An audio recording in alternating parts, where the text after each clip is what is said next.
13ஆம் அதிகாரம். பரமபுருடன்.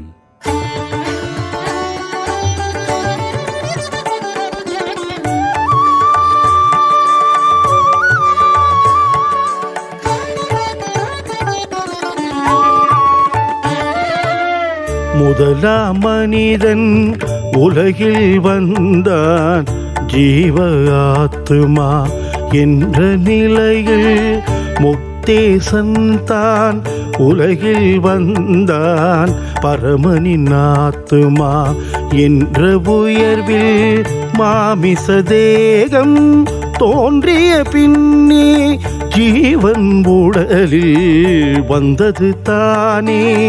மாமிச உடலில் வந்ததால் மனிதன் மண்ணுடலாகவே வாழ்ந்தே இருந்தான். முக்தியளிக்க வந்தனம் ஈசன் பரமனின் தன்மையில் வாழ்ந்தே இருந்தான். உலகின் தன்மையில் வாழ்ந்திடும் நாமும் முதலாம் மனிதனை போலவே ஆனோம். பரமனின் தன்மையில் வந்தனமையன் இறைவன் வழியினில் வாழ்ந்தே இருந்தான்.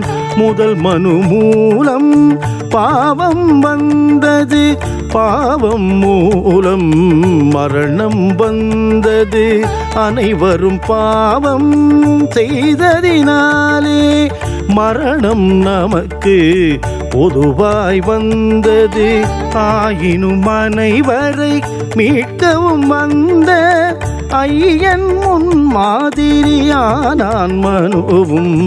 ஒருவனின் மீறுதல் மரணத்தை அளிக்க ஐயனின் மரணம் வாழ்வை அளித்தது. நித்திய வாழ்வுக்கு நம்மையும் அழைத்து பேரின்ப நிலைக்கு கொண்டு சென்றது. ஆண்டவனுள்ளே நிலைப்பதன் மூலம் அவனின் தன்மையை நாமும் அடைந்தே காட்டத்தி மரத்தின் தன்மை நீங்கி நாட்டத்தி போல நாமும் மானோம். இறைவனின் திருமேனி அங்கங்களாகி இணைந்து ஒன்றாய் ஓர் தேகமியானோம். இறுதி வரையில் இந்த நிலையில் என்றும் அனைவரும் வாழ்ந்தே இருப்போம். என்னில் நீயும் உன்னில் நானும் இணைந்து ஒன்றாய் இசையுடன் இருந்தால் என்றும் வாழும் நித்திய வாழ்வு என்றும் உனதே ஆகும் உணரு.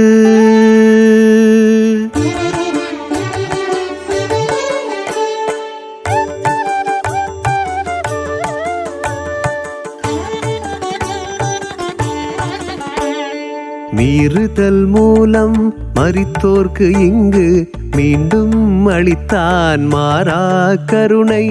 உயிர் பிச்சை அளித்தே உன்னத வாழ்வை உவந்தே நமக்கு பகிர்ந்தும் அளித்தான். ஆகையால் இனிமேல் பாவத்திற்கிறந்து இறைவனுக்கென்றே இனிதே வாழ்வோம்.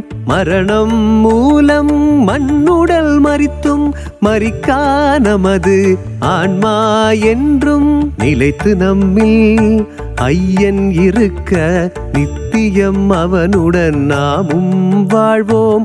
அனுதினம் நாமும் அவனுடன் மரிக்க உயிர்த்தே எழுந்தோம் அவனுக்காய் வாழ. நம்மில் வாழ்வது ஆண்டவன் நன்றி எவரும் இல்லை இல்லை இல்லை. நெருக்கம் சூழ்ந்த உலகின் வாழ்வில் பலமுறை நாமும் நொறுக்கப்பட்டாலும் நிதமும் அவனுள் வாழ்வதனாலே நிச்சயம் அவனுக்காய் நிலைத்தே வாழ்வோம். ஐயனின் பக்தராயானதினாலே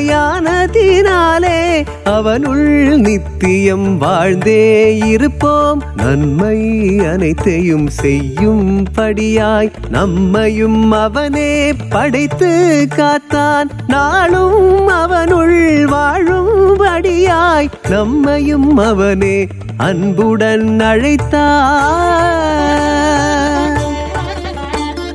ஞானம் நீதி புண்ணியம் மீட்பு எல்லாம் அவனே நமக்கும் ஆனான்.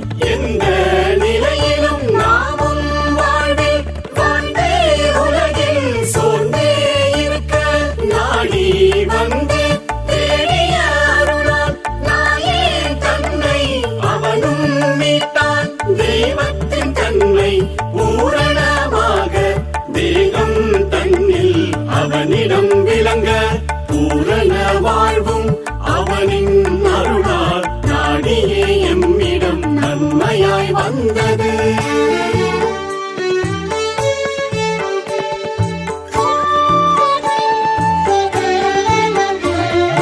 பரம தந்தையே நீயும் நானும் பரிபூரணமாய் ஒன்றே ஆனோம். பாங்காய் நமது உன்னத மகிமையை பரிவாய் தந்தோம். பக்தருக்கென்றும் நித்தியம் ஒன்றாய் நாம் இருப்பது போல் பக்தரும் வாழ அருளை பொழிவோம். மகிமையின் நாதன் முக்தேசன் நமக்குள் நிச்சயமாய் வந்தான். மாறாகந்த மகிமை என்றும் பெருமை அடைய வாழ்ந்திடுவோம். பரமபுருடன் என்ற 13ஆம் அதிகாரம் இத்துடன் நிறைவுற்றது.